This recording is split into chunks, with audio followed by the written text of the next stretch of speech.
তো বাংলাদেশে এখন সবচেয়ে বেশি একটি জিনিস নিয়ে আলোচনা হচ্ছে যে বাংলাদেশে আদৌ নির্বাচন হবে কিনা বা নির্বাচন নিয়ে কি ষড়যন্ত্র হচ্ছে।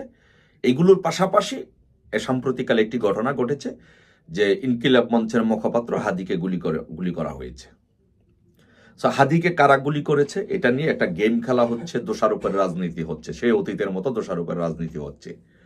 সো এখনো হাদিকে নিয়ে দোষারোপের রাজনীতি হচ্ছে এবং হাদিকে কারা গুলি করেছে সেটি তদন্তের আগেই বাংলাদেশ আওয়ামী লীগের বিরুদ্ধে, ছাত্রলীগের বিরুদ্ধে এটি চাপিয়ে দেওয়ার চেষ্টা চলছে এবং একটি নেগেটিভ দাঁড় করানোর চেষ্টা চলছে। কিন্তু বাংলাদেশের মানুষ, জনগণ প্রকৃতপক্ষে জানতে চায় যে আসলে হাদিকে কে গুলি করেছে, হাদিকে কারা মারতে চেয়েছে। তো আসুন আমরা একটু বিশ্লেষণ করি, দৃশ্যপটগুলো একটু ব্যাখ্যা করি যে আসলে হাদিকে কারা মারতে চেয়েছিল। সো প্রথমত আসুন, হাদিকে যখন গুলি করেছে আমরা একটু পর্যায়ক্রমে এই বিষয়গুলো, হাদিকে গুলি করার সময় থেকে এই পর্যন্ত যা ঘটেছে তা নিয়ে একটু বিশ্লেষণ করি। নাম্বার 1, সো হাদিকে যখন গুলি করা হলো, গুলি করার পরে হাদিকে হাসপাতালে নেওয়ার পথে হাদির সতীর্থরা, হাদির সাথে যারা ছিল তারা লাইভ করেছে। তারা বলেছে যে মির্জা আব্বাসের লোকজন গুলি করেছে, মির্জা আব্বাসকে দায়ী করে তারা লাইভ করেছে, তারা বক্তব্য দিয়েছে, ফেসবুকে পোস্ট দিয়েছে। এবং মির্জা আব্বাস যখন ওইখানে দেখতে গিয়েছে, তারপরে মির্জা আব্বাসকে ভুয়া বলে তারা ওইখানে মিছিল দিয়েছে। তার মানে পুরো বিষয়টা, যেহেতু হাদি মির্জা আব্বাসের আসন থেকে নির্বাচন করে সংসদ সদস্য হতে চেয়েছিল, মির্জা আব্বাসের প্রতিদ্বন্দ্বী, তাই তাদের কাছে কোনো এভিডেন্স আছে বা তারা অনুমান করতে পেরেছে, যার কারণে তারা মির্জা আব্বাসকে দোষী করে এই বক্তব্য দিয়েছে, লাইভ করেছে এবং ফেসবুকে পোস্ট দিয়েছে।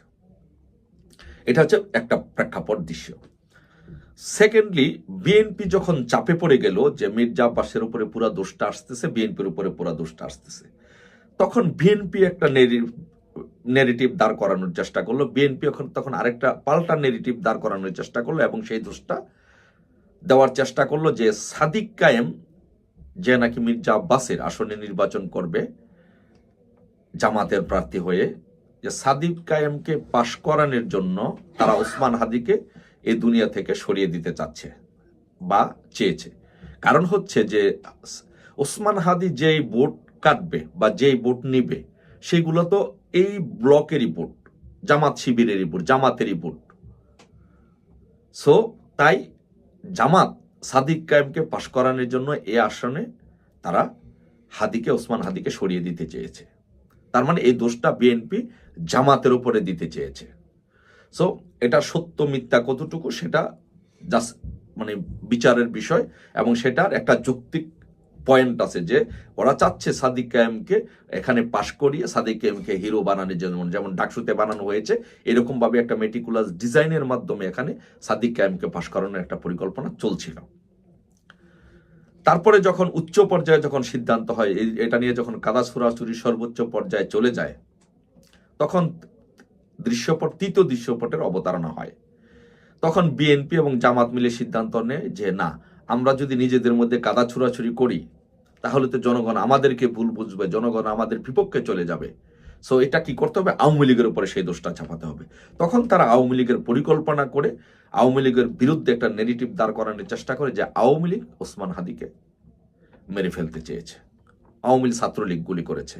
এই দোষ দেওয়া হলো কি কার নামে, যে দাউদ খান নামে একজন ব্যক্তি, সে নাকি ছাত্রলীগের একটা থানার সভাপতি ছিল, এই বলে অপপ্রচার চালিয়ে এই দোষটা আওয়ামী লীগের উপর দেওয়া শুরু করলো এবং একটা নেগেটিভ এই জাতির সামনে উপস্থাপন করার চেষ্টা করলো। এখন আপনারা যারা এই বক্তব্যটি শুনছেন এবং দেখছেন, আপনারা এই বিষয়টি বিশ্লেষণ করবেন যে কিভাবে ধারাবাহিকতা আসছে। প্রথম কি করলো, হাসপাতালে নেওয়ার পরে হাদির সতীর্থরা বিএনপিকে, মির্জা আব্বাসকে দোষারোপ করলো। তারপরে মির্জা আব্বাসরা যখন চাপে পড়লো, বিএনপি যখন চাপে পড়লো, তখন সাদিক কায়েমকে পাশ করানোর জন্য জামাত এই কাজটা করেছে বলে বিএনপি একটা কাউন্টার নেগেটিভ দিল। যখন দোষারোপের রাজনীতি দুই দলের মধ্যে চলে আসলো, দুই দল মিত্র মিলে কি করলো, বললো যে না, দোষটা আওয়ামী লীগের উপরে দিতে হবে। তখন আওয়ামী লীগের বিরুদ্ধে একটা নেগেটিভ দাঁড় করানোর চেষ্টা করলো। সো এখন আমার প্রশ্ন, আসুন প্রকৃত ঘটনাটা একটু উদ্ঘাটন, আপনাদের মনে যে সন্দেহ, সেই সন্দেহটা দূর হয়ে যাবে। আসুন একটু দেখি যে যেই ব্যক্তিকে, দাউদ খান নামে যেই ব্যক্তিকে গ্রেপ্তার করা হলো, ছাত্রলীগের একটি থানার সভাপতি বলে চালিয়ে দেওয়ার চেষ্টা হলো, তার সম্পর্কে একটু জানি। যে এই ব্যক্তিটি দাউদ খান 5ই আগস্টের পর সে মব করেছে, সে একজন মবের উস্তাদ, সে বিভিন্ন জায়গায় মব করেছে এবং 17 লাখ টাকা সহ মব করতে গিয়ে সে গ্রেপ্তার হয়েছে 5ই আগস্টের পরে। এখন আমার প্রশ্ন, এই দেশবাসীর কাছে প্রশ্ন, যারা দেখছেন সবার কাছে প্রশ্ন, যে ছাত্রলীগের একটি থানার সভাপতি, আপনারা তো জানেন যে কোনো হুমরা সুমরা দলের কোনো সংগঠনের সভাপতি সে না, ছাত্রলীগের মতো একটি সংগঠনের সভাপতি, একটি থানার সভাপতি 5ই আগস্টের পরে এইভাবে প্রকাশ্যে গুড়াগুড়ি করে মানুষের বাসায় মব করবে, 17 লাখ টাকা সহ গ্রেপ্তার হবে র্যাবের হাতে, এটা কি আদৌ সম্ভব? কারণ ছাত্রলীগের সব থানার সভাপতি, সাধারণ সম্পাদক তো পলাতক, তাদের জীবনের ভয়ে তারা বিভিন্ন জায়গায় লুকিয়ে আছে। তার মানে হচ্ছে এটি আদৌ এই নেগেটিভ কাজ করে না এবং এটি সম্পূর্ণ মিথ্যা, এটা কোনো আদৌ কোনো সত্যতা নেই। তারপরে দ্বিতীয় বিষয়টি যে আসেন, আমি প্রথম আলোর এই প্রথম আলোতে রিপোর্ট হয়েছে যে 5ই আগস্টের পরে সে মব করতে গিয়ে গ্রেপ্তার হয়েছে, 17 লাখ টাকা সহ গ্রেপ্তার হয়েছে এবং অস্ত্র সহ গ্রেপ্তার হয়েছে। 7ই নভেম্বর সে অস্ত্র সহ গ্রেপ্তার হয়েছে, এই যে প্রথম আলোতে রিপোর্ট হয়েছে, এই যে দেখেন।